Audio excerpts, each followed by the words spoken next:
Hai semua, gua Wasa. Kayak di judul video ini, gue mau bahas Asus Zenfone 9, Zenfone 9 ya. Flagship Android terkencang saat ini dengan ukuran yang paling compact di dunia saat ini. Gue sampai bela-belain beli ini tuh impor. Ya impor, gue belinya di Tokopedia, nama tokonya adalah Bili lagi. Harganya 15 juta. Gua yakin beli di dia karena ya resmi diurusin ya pajaknya. Kayak ini ada suratnya, bukti bayar pajaknya nanti gue tunjukin juga dari atas. Tahu nggak? Ini handphone 15 juta. Pajaknya aja 4,6 juta. Ya pajak barang sama pajak IMEI-nya. Semahal itu. Jadi handphonenya tuh aslinya harganya mungkin ya 11-an juta lah ya. Ditambah pajak jadi 15. Dan ini gue belinya yang warna merah. Pengennya yang 256 GB. Tapi sebelnya di negaranya sana, mereka itu yang warna merah ngeluarinnya cuma yang 128 GB. Kenapa gue sampai bela-belain banget beli yang ini? Karena menurut gue ini lebih worth it sih kenanya daripada Nothing Phone yang kemarin gue bahas. Itu kan harga 10 juta, 128 GB juga. Cuma menang hype di bagian belakang bisa nyala-nyala doang. Ya udah sampai akhirnya gue jual, lumayan buat nambah-nambahin beli yang ini. Nah, terus alasan juga kenapa beli yang ini ya karena teman-teman juga kalau ngikutin gue dari lama pasti tahu kalau gue tuh senangnya pakai handphone yang kecil-kecil yang compact-compact juga. Ya walau kalau ngomongin Android sekarang pakainya S22 Ultra sih, karena emang nggak ada pilihan lain untuk yang ada S Pen-nya ya. Tapi ini nih Asus Zenfone 9 menurut gue oke banget sih buat teman-teman yang pecinta Android, terus juga demennya UI-nya yang clean ya, mirip kayak Pixel karena dia Zen UI juga emang mendekati Android stock. Terus kameranya juga tetap bagus, apalagi speakernya juga bagus. Terus juga Snapdragon 8 Plus Gen 1 itu baterainya awet parah guys. Serius, nanti gua kasih lihat juga data SOT-nya ya. Dan kalau hasil gua ngobrol sama orang Asus sih katanya Asus Zenfone 9 sama ROG 6 itu emang mau masuk ke Indo, cuma katanya bulan November. Nah kebiasaannya Asus itu biasanya anggaplah ya misalkan November gitu datang atau Oktober deh, Oktober datang terus yaudah launching sedemikian rupa sampai akhirnya kita bisa PO. Habis PO atau barangnya kan biasanya lama datangnya, lamanya tuh lama banget. Beda sama PO-nya kalau misalkan kita Samsung atau Oppo atau Vivo gitu atau Realme gitu ya, PO-nya tuh cepet. Tapi kalau Asus lama banget nyampenya gitu loh. Bahkan kejadian yang udah lalu tuh ketika barangnya nyampe ke konsumen itu malah di globalnya sana udah launching lagi produk yang terbarunya. Biasanya gitu, makanya kelamaan lah kalau nungguin resmi di Indonesia. Gue ada uangnya, ya udah makanya langsung aja beli yang impornya. Dan pokoknya sekali lagi kalau teman-teman pengen beli juga handphone lain yang nggak masuk resmi secara Indonesia dan pengen lewat jalur yang benar, terdaftar, IMEI-nya aman, terus juga kalau kita ngecek di internet IMEI kita tuh ada gitu ya kelihatan, belinya di link yang gue taruh aja di deskripsi di bawah. Chat by DM aja kali dapat harga yang lebih bagus gitu ya. Oke, langsung aja kita mulai unboxing dan mini reviewnya dari kamera yang di atas biar lebih detail. Oke, jadi kayak begini penampakannya ya, warna abu-abu dan ada angka 9-nya sama angka-angka huruf-huruf di sini nanti gua kasih lihat. Yang jelas mau ngasih tahu dulu ke teman-teman kenapa harganya sampai semahal ini ya. Nih dapat dokumen dari suppliernya kayak gini tuh. Sunset Red Asus Zenfone 9. Terus pajaknya aja sampai 4.600.000 bayarnya. Nih, gua kasih lihat juga.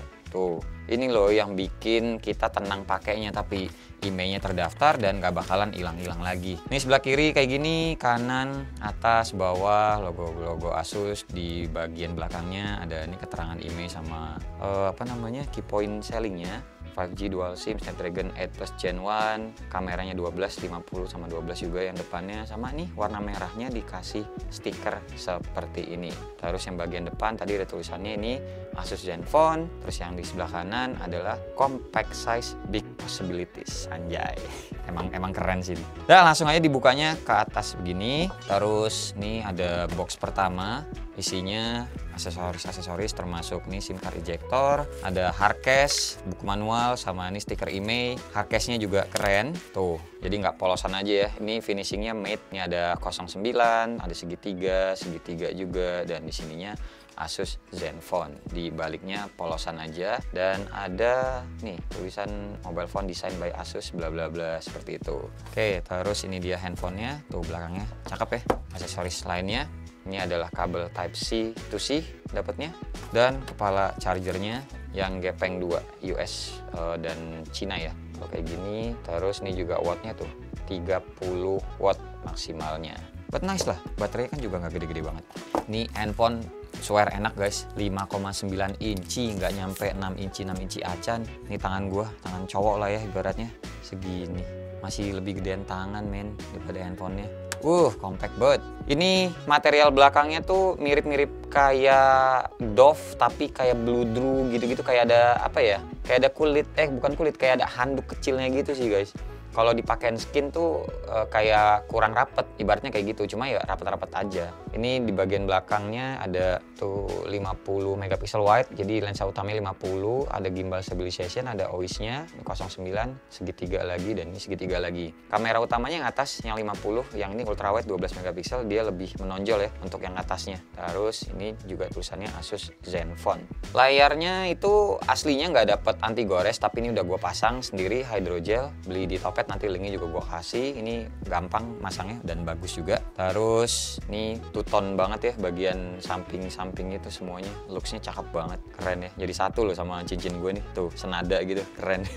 Di sebelah atas nih seneng banget gue, masih ada audio jack 3,5 mm, nggak gue doang sih, teman-teman yang lain juga pasti suka. Terus ini ada mic-nya. Terus sebelah kanan ini ada tombol volume yang menurut gue nggak terlalu ke atas juga, tapi tombol powernya justru yang ada di tengah, jadi agak-agak susah gitu loh, karena handphonenya kan emang basicnya kecil. Powernya di sini sebenarnya enak, terus volumenya lebih baik di seberangnya kalau prefer gue ya, tapi ini powernya di kanan bawah sini ya sudahlah, ikutin aja. Terus bagian bawah ini ada SIM tray, dia cuma bisa nampung 2 nano SIM. Terus ini ada mic dan ada port Type-C-nya buat ngecas, pindah data, sama speaker. Speakernya dual, ini, dan speakernya Swear.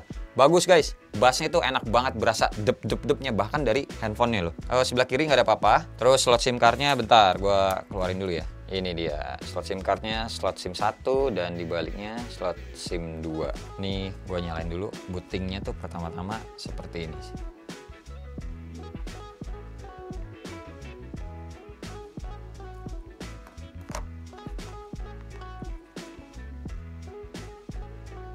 Oke, jadi kayak gini tampilan utamanya. Udah gue setting-setting dan udah gue cobain juga beberapa. Nanti gue tampilin aja screenshotnya ya. Awal-awal gue mau ngasih lihat juga kalau ini kita unlock, dia ada animasi angka 9-nya, lucu deh guys. Kayak gitu ya, dari gelap kalau dinyalain ke lock screen gini. Kalau kita unlock, wih, angka 9 gitu. Seru ya. Terus ini lihat ke bagian settingnya dulu deh, sama about-nya ya. Ini sistemnya about phone, ada gambar handphonenya. Storage-nya ya sayangnya 128 GB aja yang warna merah ini. Layarnya 120 Hz AMOLED screen. Terus namanya di handphone 9, Android-nya Android 12, baterainya 4300, dual stereo speaker. Dan ini tuh Zen UI ya. Zen UI-nya tuh yang berbasis Android 12 ini tuh mirip kayak Android stock sih kalau menurut gua. Dan ini kalau teman-teman yang biasanya pakai Pixel pasti udah aware juga tuh notifikasinya tuh atau quick settingnya kayak begini, mirip banget kayak Pixel, dan mirip juga kayak Nothing Phone yang kemarin gitu. Terus ini udah ada beberapa yang gue install, cuma nggak gue tunjukin semua. Kita mulai dari sensor box dulu deh. Ini ada yang ada dan ada yang nggak ada sensor-sensornya seperti ini. Tuh yang absen, temperatur, sama pressure. Terus buat kayak sekarang tentunya gampang banget buat nyentuh ke angka 1 jutaan di Snapdragon 8 Plus Gen 1. Kalau angka udah 1 jutaan pastinya udah tau lah kayak gimana main gamenya ya. Aspa 9 aja 60 fps unlock, kita enak melihatnya. Genshin Impact medium defaultnya. Terus untuk yang PUBG Mobile udah rata kanan. Real drum apalagi. Ini real drum kalau gue mainin juga, dengerin ya, bass di ininya tuh beda guys.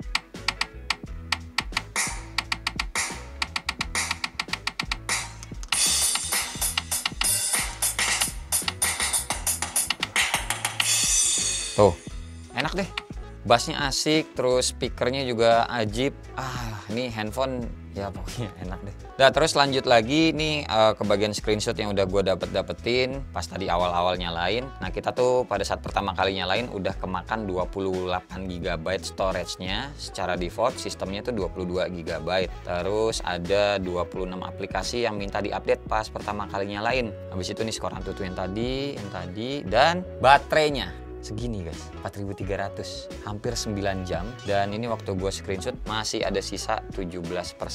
Ya, jadi handphone sekecil ini tuh bisa sampai seharian parah dari pagi sampai malam tuh bisa ini handphone. Keren sih emang Snapdragon 8 Plus Gen 1, kan gue juga udah nyobain tuh di Fold 4 sama Flip 4, itu juga baterainya jauh lebih awet sih ketimbang versi sebelumnya.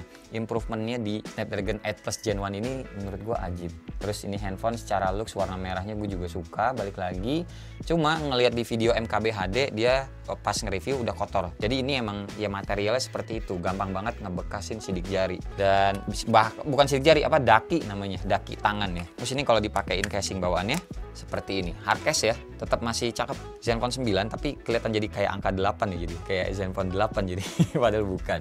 Gitu. Kamera utamanya tadi balik lagi 50, ultrawide-nya 12, terus ini juga untuk selfie-nya 12. Terus untuk perekaman video, nih bentar gua buka dulu casingnya. Oh iya, ini juga buat unlock screen, si apa namanya, tombol powernya bisa dijadiin slider gini. Tuh. Jadi kayak Xiaomi dulu pernah ada yang bagian belakangnya bisa digini pas fingerprintnya ada di belakang ya. Terus juga ini buat screenshot, teman-teman bisa ketuk belakangnya 2 kali. Mirip kayak iPhone juga gitu ya. Terus setting-settingan di dalamnya juga banyak, nanti gue jelasin aja di video reviewnya. Ini pokoknya sekilasnya aja dulu deh. Habis itu bagian kameranya. Nih gue kasih lihat setting-settingannya atau menu-menunya seperti ini. Tuh 1 kali sama 0,6 kali ultrawide. Ini kalau di digital zoom dia bisa sampai 8 kali. Nah segini digital zoomnya. Terus ini ada menu portrait, panorama, light trail. Light trail udah banyak tuh mode-modenya ya, like gravity, waterfall, flow of people, star trail. Standarnya Asus begitu sih. Terus untuk yang more ada menu-menunya seperti ini, Pro, Night sama Pro Video. Yang Pro ada setting-settingannya sebanyak ini. Terus lanjut lagi tadi ke bagian video ya. Nah ini videonya kita bisa klik di sini, 4K 60 fps bisa, 8K 24 fps aja mentoknya. Bisa HD 60-30, FHD 30-60 gitu-gitu. Terus kalau kita swipe ke bawah, nah ini ada stabilisasinya, mau normal atau off, atau yang parahnya yang ultimate-nya hyper steady, HDR video on apa off, frame rate-nya kayak gini-gini, tuh resolusinya. Kalau hyper steady dia nggak bisa ke 4K ya, mentok di Full HD aja, dan flash-nya gitu-gitu. Biasanya standarnya ya pakai yang normal sih. Terus enaknya lagi UI-nya mirip-mirip kayak Samsung. Jadi kita lagi rekam tuh ya, lagi rekam bisa pindah ke ultrawide tanpa harus nge-stop dulu. Tuh habis itu ya lanjutannya kalau mau di zoom bisa. Bagus ini videonya. Nah, kalau kamera depannya, perekaman videonya, mari kita lihat. Full HD 60 fps bisa, kalau ke bawah dia bisa 4K. Keren ya? Kamera depannya bisa sampai 4K.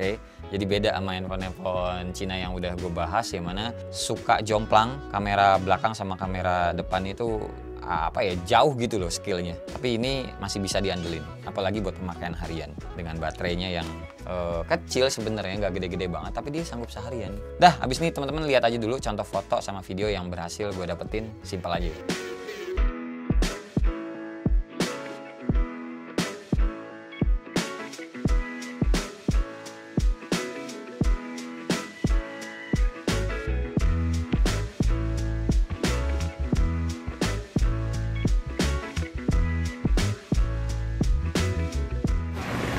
Seribu 1080p 60 fps.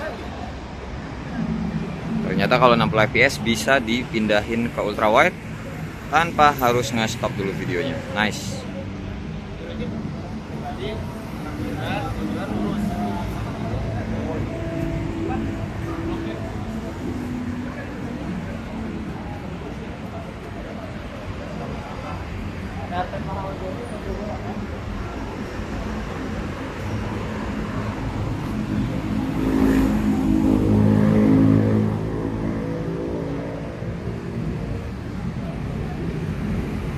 Oh ini contoh video kamera depannya 1080p 60 fps. Di bawah jalan kaki biasa, cuma kayaknya lebih agak ngezoom nih. Soalnya di tangan gue udah pol, tapi frame muka gue tuh kayak hampir full gitu sih. Karena jalanan banget, suara gue masih kedengeran atau enggak, ya nilai sendiri aja. Oke dah ya, handphonenya kayak begini, bagus banget. looksnya tuh warna merahnya nggak merah norak, jadi kayak merah agak-agak mau marun gitu. Cuma tetap sih gue akan nyari casing yang soft case ya, nggak mau pakai hard case, karena biar kalau misalnya amit-amit jatuh impactnya nggak langsung ke handphone. Terus kayak yang tadi gue bilang teman-teman, kalau ngelihat di videonya MKBHD ini tuh gampang banget ngebekas daki tangan kita. Oke, ada sisanya tuh ada warna-warna lain untuk si Zenfone 9. Cuma balik lagi gue prefer warna merah ini cakep. Kalau yang warna putih itu terlalu biasa, warna hitam apalagi, dan satu lagi warna apa gue lupa. Ya pokoknya nanti gue kasih lihat lah. Dan ya udah, kira-kira nanti di video reviewnya teman-teman mau nanyain hal apa terkait handphone ini, coba aja tulis di kolom komentar di bawah, nanti biar gue bahas juga di next videonya. Oke, terima kasih banget pokoknya buat teman-teman yang udah nonton dari awal sampai akhir, dan seperti biasa nggak usah di like, nggak usah di share, dan nggak usah juga di subscribe channel ini kalau tidak bermanfaat. Tapi kalau bermanfaat silahkan share juga dongin teman-teman, siapa tahu nambah pahala. Sampai ketemu di video selanjutnya. Bye bye. Cheers.